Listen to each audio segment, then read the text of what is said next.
안녕하세요. 수원대학교에서 생활과 금융을 수강하는 학생 여러분, 드디어 6주차 마지막 3교시 수업을 진행을 하겠습니다. 자, 1교시와 2교시에는 우리가 무엇을 공부했냐면은 기술적 분석에 관한 공부를 쭉 했습니다. 우리 기술적 분석은 기본적 분석하고는 완전히 다른 분석입니다. 자, 기본적 분석에는 앞으로 예를 들면 금리가 어떻게 변화되고 통화량이 어떻게 되면 될 것인가는 예측이 가능했지만, 이 기술적 분석에는 항상 과거의 데이터를 갖고 우리가 분석하는 거기 때문에 어떻게 보면 약간은 과거 지향적인데, 과거에 이런 패턴을 갖기 때문에 앞으로도 이렇게 가지 않겠는가라고 그 추측 또는 예측을 해보는데, 그대로 가지 않을 가능성도 많고 그렇게 될 가능성도 있기 때문에 항상 우리는 기본적 분석과 기술적 분석 두 개를 동시에 하면서 우리는 분석을 해야 되는 그런 입장에 놓여 있는 겁니다. 그죠? 그래서 이게 많은 얘기 나왔지만 꼭 기억해야 될 몇 개 용어만 설명하고 넘어가면, 지지선이 뭔가, 저항선이 뭔가 기억을 해야 되고, 그 추세 분석에서는 다우 이론이 뭐고 엘리어트 파동 이론이 뭔가, 그 다음에 주가 이동 평균선이 뭔가도 여러분들 기억을 했으면 좋겠습니다. 그 다음에 쭉 내려가서 MACD 곡선, 이거는 단기 이동 평균선과 장기 이동 평균선의 차이를 나타내는 건데, 이 매매 신호를 파악하는데 많이 활용을 하고 있습니다. 그 다음에 쭉 마지막에 가서 투자 심리선이라는 게 있습니다. 이 심리가 대단히 중요합니다. 그죠? 심리선이 뭔지도 한번 살펴봤고, 그 다음에 상대적 강도 지표 RSI도 한번 살펴봤고, 가장 많이 우리가 추세를 보는 것 중에 하나가 역식의 곡선이라는 게 있기 때문에 이것도 뭔지 한번 이해를 하고 넘어갔으면 좋겠습니다. 그래서 항상 기술적 분석은 맹신을 하면은 우리가 엄청난 리스크를 직면할 수 있기 때문에 하나의 트렌드를 보는데 참고만 했으면 좋겠다는 생각을 해보는 겁니다. 자, 마지막 시간에는 우리 교과서 10장에 나오는 채권 시장과 운용 전략이라는 걸, 채권 시장에 관한 공부를 해보는 시간을 갖겠습니다. 자, 채권이 뭐냐? 채권이라면은 영어로는 채권을 Fixed Income Securities라는 표현을 씁니다. Fixed Income Securities. 자, Fixed, 고정이 됐다는 뜻이죠, 그죠? 자, 여기 영어로 우리가 많은 사람들이 채권 시장을 본드 마켓이라고 표현하는데, 그거는 정확지 않은 표현입니다. 외국계 증권사에 가면은 채권부를 Fixed Income Securities Department라는 표현을 쓰는 겁니다. 그러나 통칭해서 우리가 본드 마켓이라고 표현을 쓰지만, 엄격한 영어 표현은 Fixed Income Securities다. 그럼 본드는 뭐고, 그 본드하고 또 비슷한 용어가 뭐냐면 디벤처라는 게 있습니다. 아주 초우량 회사채, 트리플 A급이나 정부에서 발행하는 국고채 정도의 이런 채권을 우리가 본드라고 설명해도 큰 문제가 없습니다. 그러나 회사채 트리플 B 정도의 채권을 갖고 우리가 본드라고 얘기하면은 이거는 정확지 않은 표현이 될 수 있는 겁니다. 그죠? 그 다음에 우리가 또 정크 본드라는 게 있습니다. 정크 본드는 소위 B급 이하의 채권을 우리가 정크 본드라는 표현을 쓰는데, 자, 여기서 우리는 꼭 알아둬야 될 거는 본드와 디벤처의 차이가 뭔지는 여러분들 꼭 기억을 했으면 좋겠다 생각을 해보는 겁니다. 자, 채권의 의의와 종류를 보면은, 채권이라는 거는 정부도 채권을 발행합니다. 공공기관도 발행을 하고, 특수법인도 발행을 하고, 주식회사도 발행합니다.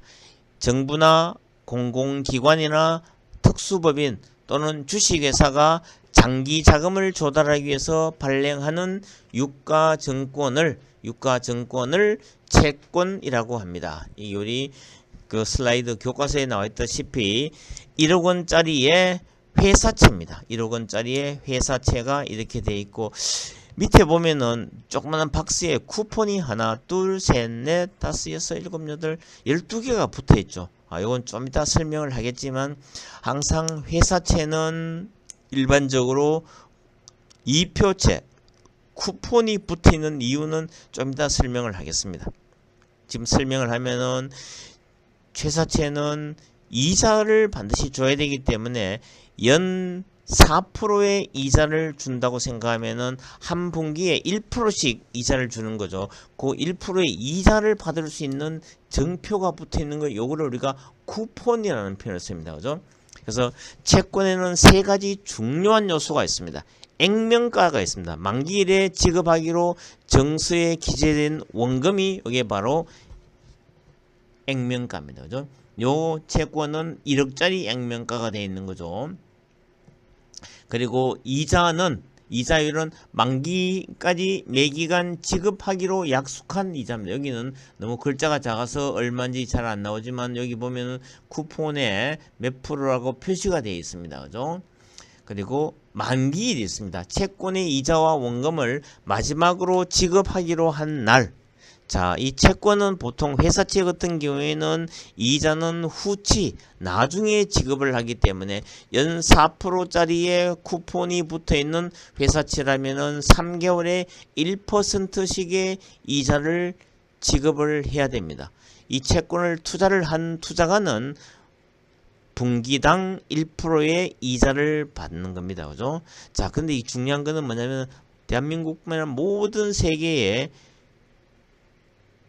이자 소득에는 반드시 세금이 붙기 때문에 우리 세금은 별도로 하고 일단 연 4%라고 생각하면 한 분기에 1%씩의 이자를 받는 그런 채권이다. 그렇게 얘기하면 됩니다. 채권은 세 가지 요소. 첫 번째가 액면가가 있고, 둘째는 이자율이 있고, 셋째는 만기가 있다는 그 사실을 여러분들 잘 기억을 했으면 좋겠습니다.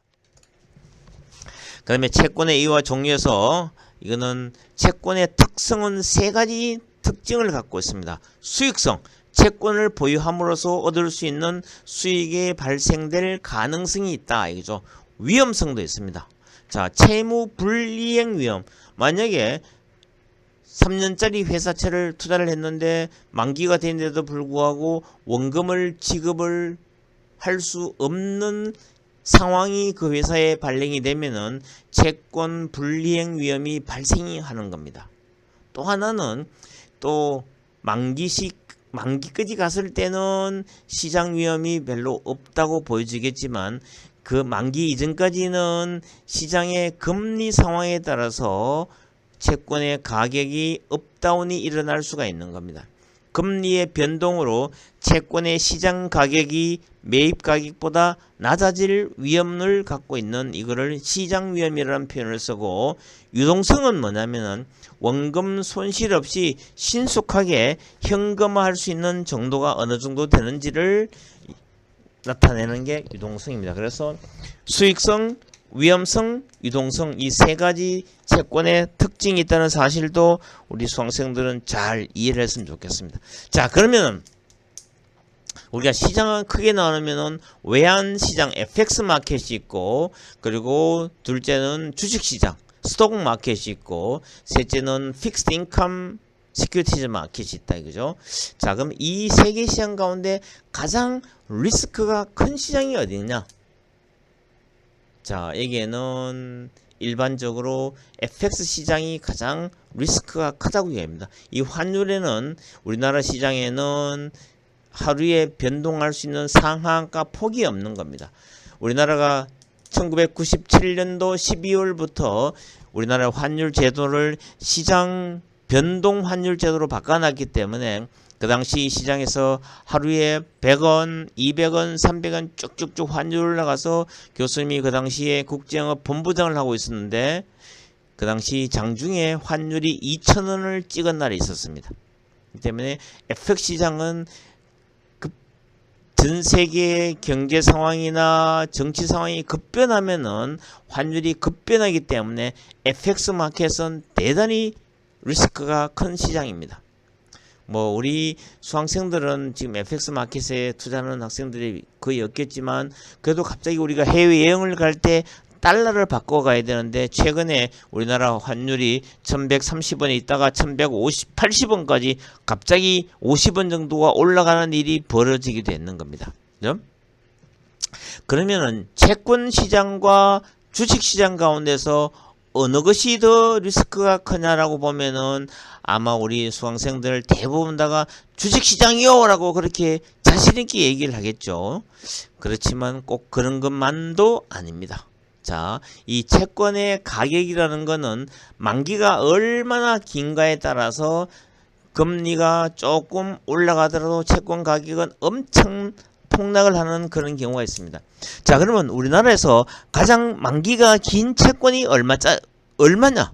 우리가 알고 있기로는 우리 학생들 단말기 들어가 보면 국고채가 30년짜리겠지만 그보다 더 긴 99년을 만기로 발행해놓은 특수 채권이 있습니다.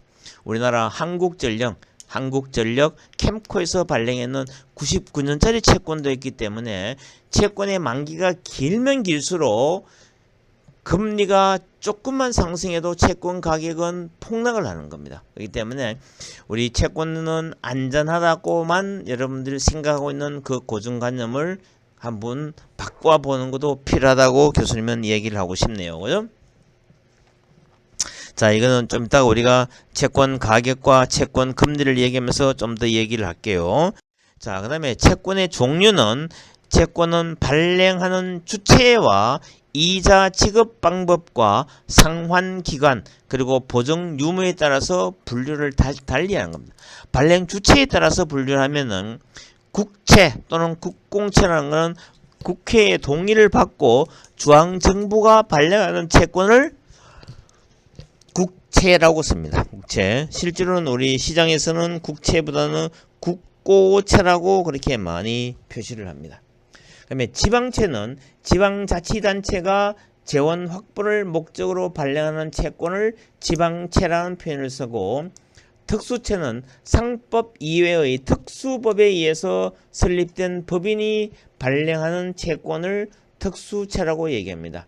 자, 예를 들면은 한국산업은행이 발행하는 채권은 산업금융채권에서 상금채라는 표현을 씁니다. 그 다음에 금융채는 특별법에 의해서 설립된 금융기관들이 발행하는 채권인데, 자, 특수채는 우리가 한전이 발행하는 것은 한전채가 있고 뭐 등등 여러가지 특별법에 의해서 설립된 법인이고, 우리나라 채권을 발행하는 금융기관 가운데는 상금채와 중소기업은행이 발행하는 중금채 등등 이런 채권, 금융기관이 발행하는 채권입니다. 특별법에 의해서 설립된, 그리고 상법상의 주식회사가 자금 조달을 하기 위해서 발행하는 채권을 우리가 회사채, 소위 corporate debenture, 흔히들 많은 사람들이 corporate 본드 하지만 이 시간 이후부터는 본드는 초우량 채권이고 아주 리스크가 별로 없는 채권을 본드라는 표현을 쓴다는 사실을 우리 수강생들은 좀 이해를 했으면 좋겠습니다. 그죠? 자, 이자 지급 방법에 따른 분류를 보면은 이표채, 쿠폰이라는 게 있습니다. 아까 우리가 그 채권의 견량 샘플을 봤죠. 보니까 밑에 쿠폰이 12개가 붙어 있죠. 이 경우에는 3년짜리 채권입니다. 자, 회사채는 기본적으로 3개월마다 한 번씩 이자를 주기 때문에 그렇게 되어 있고, 우리나라 국고채는 1년에 2번씩 이자를 주는 겁니다. 그죠? 이런 경우에는 3년짜리 채권 같으면은 쿠폰이 6개가 붙어 있겠죠. 채권의 겉면에 이 쿠폰이 붙어 있어서 이자 지급일에 발행 주체에게 제시를 하면은 일정한 이자를 받을 수 있는 채권을 우리가 이표채, 그래서 쿠폰 채권이라고 얘기합니다. 쿠폰. 할인채는 발행 시 액면 금액에서 상환 기일까지의 이자를 공제한 금액으로 매출한 다음 중도의 이자를 지급하지 않고 만기에 액면 금액만 지급하는 채권. 우리가 저 초기에 우리 채권 시험을 공부할 때 할인채의 가장 대표적인 예로서는 양도성 정기예금 증서 CD를 공부한 적이 있었습니다. 그죠? CD도 어떻게 보면 이 할인체의 일부라고 볼 수 있습니다.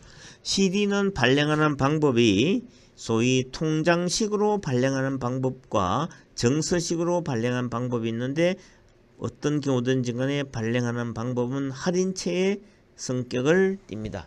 두 가지 방법이 있습니다. 자, 1억짜리의 CD를 발행하면은 발행 방법은 5%의 이자를 준다고 생각하면은 5%를 할인해서 9,500만 원만 입금을 하면은 1년짜리 같은 경우에는 1억짜리의 채권인 CD를 발급을 받는 겁니다. 또 이런 경우도 있고, 만약에 이 1억짜리 채권 CD를 투자한다 생각하면 1년 후에 1억을 주면은 1억 500원어치의 정서를 주는 이런 두 가지 방법을 취하고 있습니다.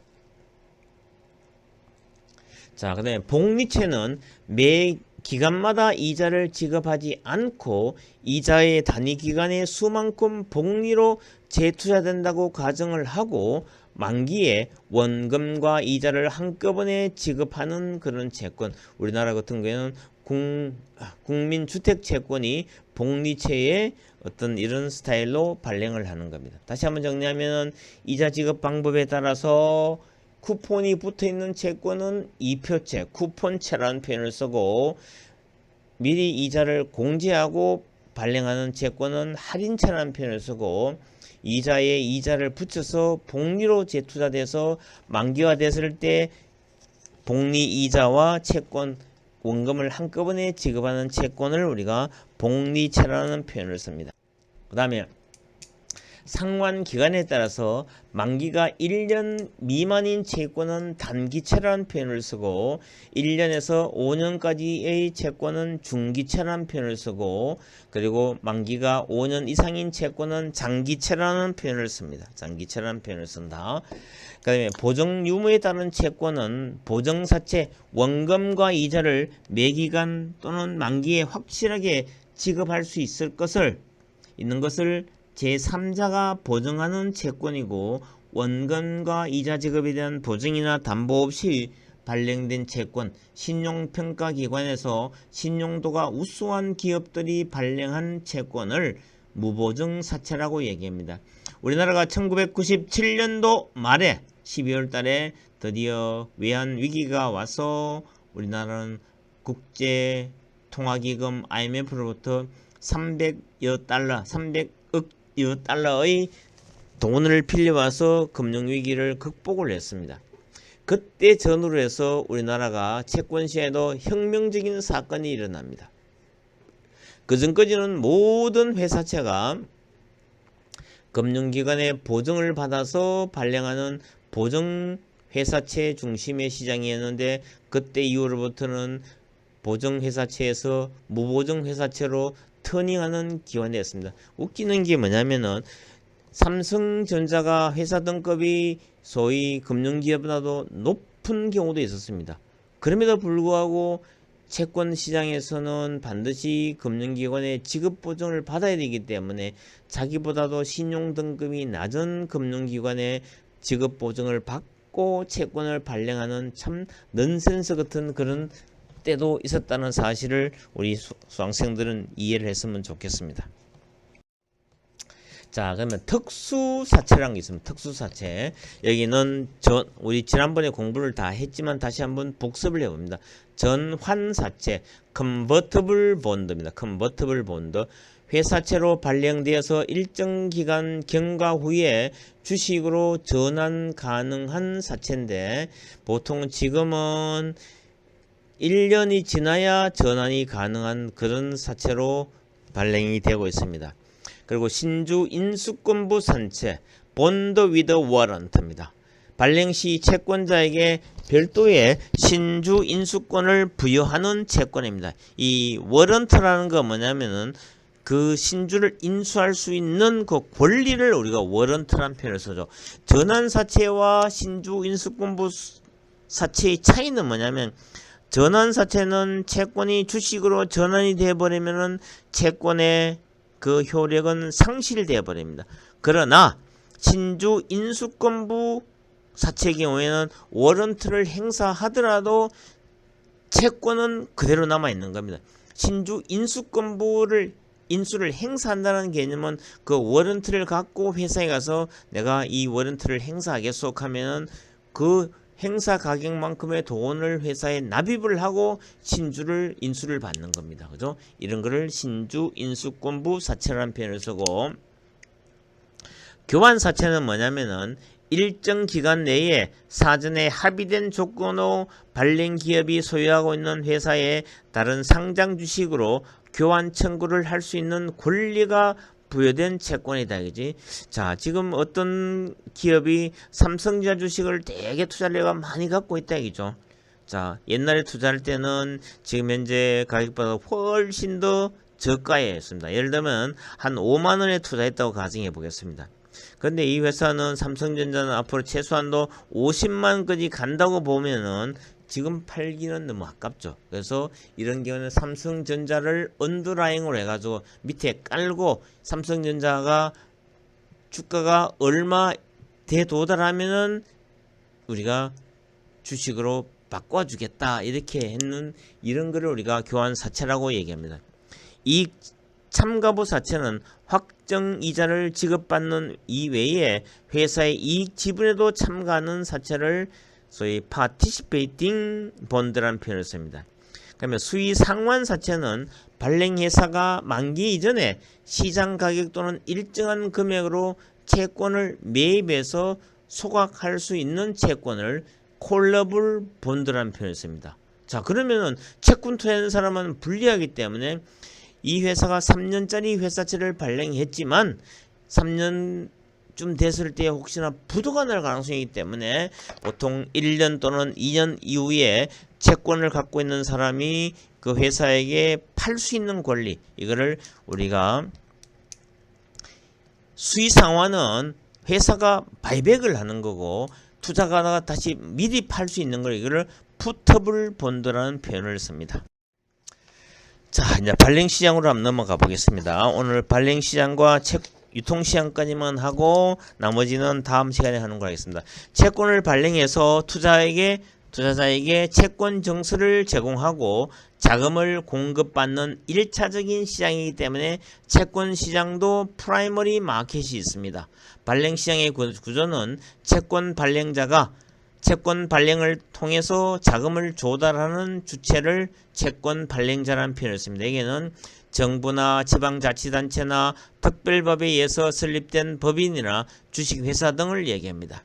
발행기관은 발행자와 투자자 사이에서 채권 발행에 대한 제반 업무를 수행하고 위험 부담 및 판매 기능을 담당하는 전문 기관을 얘기합니다. 여기는 주관회사가 있고 인수기관이 있고 청약기관이 있습니다. 채권 발행과 관련한 사무 처리 및 자문 등 채권 발행 업무를 총괄합니다. 청약기관은 위험을 부담하지 않고 매입하고자 하는 투자가들에게 대한 청약 업무만 대행하는 이런 기관들이 있습니다.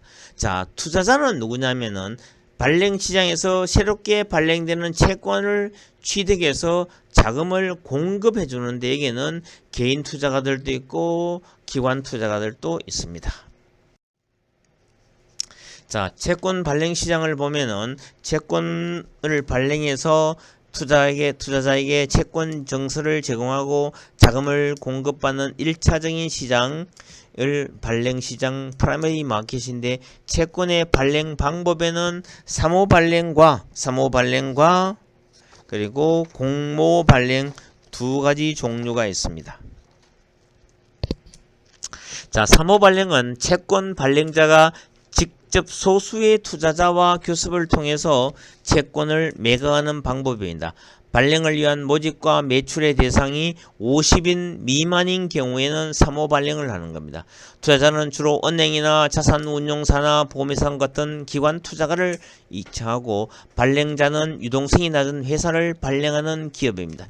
공모 발행은 불특정 다수의 투자자를 대상으로 채권을 발행하는 방법입니다. 발행을 위한 모집과 매출의 대상이 50인 이상이 되는 것을 우리가 공모 발행입니다. 우리 펀드도 사모펀드는 50인 미만이 투자하는 것이 사모펀드고 50인 이상이 투자하는 것은 공모펀드처럼 것처럼 이게 사모 발행과 공모 발행에도 50인 미만이냐 50인 이상으로 그렇게 보는 겁니다. 인수기관인 정권회사와 한국사례은행이 총액을 인수해서 발행하는 경우고 정권 신고서를 반드시 금융위원회에 제출해서 승인을 받아야 되는 겁니다. 사모펀드 마찬가지 사모발행은 신고만 하면 되는 그런 상황입니다. 자, 유통시장을 한번 살펴보겠습니다. 자, 이미 발행된 채권이 투자자들 사이에서 매매가 되는 2차적인 시장이기 때문에 영어로는 세컨더리 마켓이라는 표현을 씁니다. 세컨더리 마켓. 여기는 장외시장과 거래소시장이 있습니다. 매매 장소는 장외시장에는 제한이 없지만 거래소시장에서는 반드시 거래소를 통한다. 여기 거래소를 하면은 한국거래소 KLX를 얘기합니다. 매매 대상은 장외시장에서는 주로 비상장 채권을 얘기를 하고 거래소시장에서는 상장 채권을 얘기합니다. 매매 방법은 장외시장은 상대 매매를 하고 거래소시장은 경쟁 매매를 합니다. 장외시장은 매매 조건은 자유스럽지만 거래소시장은 표준화가 되어 있습니다. 그리고 가격 공시는 장외시장에서는 비공개지만 거래소시장에서는 공개가 다 되어 있는 그런 상황입니다.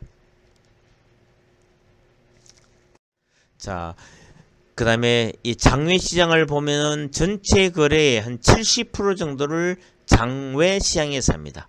매매시장은 제한 없으나 보통 아침 9시부터 4시까지 매매를 하고 관행적으로는 보통 100억을 기준으로 합니다. 자, 소위 국고채는 100억을 기준으로 하고 회사채는 한 50억 정도를 기준으로 합니다. 거래 조건은 표준화가 되어 있지 않습니다. 거래기관은 주로 증권사를 통해서 많이 거래를 합니다. 자, 장내시장은 거래소 시장인데 한국거래소에 상장된 채권을 대상으로 표준화된 거래 방식에 따라서 거래를 합니다. 일반 채권 시장과 국채 전문 유통 시장으로 나누어지는데 일반 채권 시장은 불특정 다수의 일반 투자가가 거래를 하고 국채 전문 유통 시장은 국채 전문 딜러 등등이 투자를 하는 겁니다. 거래 대상은 국고채를 제외한 모든 상장 채권이 가능합니다. 소액 채권 그리고 전환사채 등등 많은 채권들이 여기서 거래되고 국채 전문 유통 시장은 주로 국고채를 중심으로 거래를 합니다. 거래 방식은 당일 거래 방식으로 T+0 그날 결제가 일어나는 겁니다. 그 다음에 국채 전문 유통 시장은 국채 자동 매매 시스템으로 이루어지는데 일반적으로 T+1일에 결제가 이루어지는 겁니다. 그죠? 자, 이상 지금까지 우리가 채권을 쭉 공부를 한번 해봤습니다. 채권은 요소가 액면가, 이자율, 만기일이 세 가지 주요 요소였고 채권의 특성은 수익성, 위험성, 유동성이 있었다. 채권은 발행 주체에 따라서 국고채, 지방채, 특수채, 금융채, 회사채가 있었고 채권의 종류에는 이자 지급 방법에 따라서 이표채, 할인채, 복리채가 있었고 채권은 상환 기간에 따라서는 단기채, 중기채, 장기채가 있었고 보정 유무에 따라서 보정채, 무보정사채가 있었고 그리고 특수사채로서는 CB 전환사채가 있었고 신주 인수권부사채 BW가 있었고 교환사채 익스체인지블 본드가 있었고 이익참가부사채 수의상환사채가 있었습니다. 그리고 발행시장이 있었고 그리고 유통시장이 있다 정도만 알고 넘어가야 됩니다. 자, 기본적으로 이 정도 우리 채권 시장에 대한 기본적인 개념을 파악을 했고 다음 시간에는 채권 가격을 공부하는 시간을 갖도록 하겠습니다. 채권 가격부터 가치평가 뭐 등등 쭉 많이 나옵니다. 그 다음에 나오는 게 채권 가치평가, 채권에는 듀레이션이 뭔지도 알아보고 또 그 다음에는 채권 수익률의 종류는 어떤 것이 있는지도 알아보고 만기 수익률이 뭔지도 알아보고 그 다음에 채권 수익률의 결정 요인이 뭔가도 알아보고 그리고 채권 수익률의 기간 구조 얘는 몇 가지 이론이 있습니다. 순수 기대 가설이 뭔지도 알아보고 그 다음에 채권 등급 평가도 알아보고 유동성 프리미엄 가설이 뭔지 시장 분할 가설이 뭔지 그리고 채권 운용 전략에서 적극적 투자 전략과 소극적 전략이 뭐 이런 거 있는지를 한번 살펴보는 시간을 다음 시간에는 2시간에 걸쳐서 채권 공부를 쭉 다 마치고 마지막 시간에는 그 다음 주에 시험을 칠 중간고사 예상 문제를 가르쳐주는 시간을 갖도록 하겠습니다. 자, 이상으로 6주차 수업을 다 마치고 여러분들 주말 잘 보내고 See you next week.